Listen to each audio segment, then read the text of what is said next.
Orientation setting first step. Return all the joysticks on the remote to median. All switches are turned off.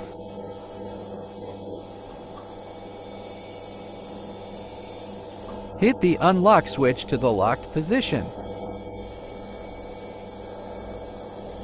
Step 2. Press the flame out button and don't let go. Turn on the power button of the remote control, after observing that the signal light and power light flash alternately. Indicates entering learning mode. Release the flame out button.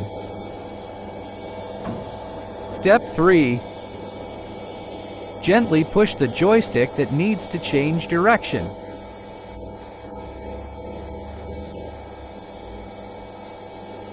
Just see that the multi-way valve responds.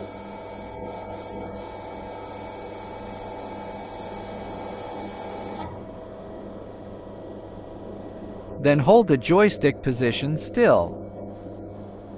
Press the direction button on the side screen at the same time. Confirm it.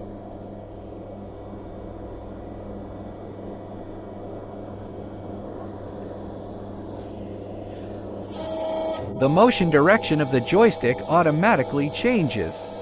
Just let go. The same is true for the rocker direction of other channels. Operation. After setting up, just unlock and exit.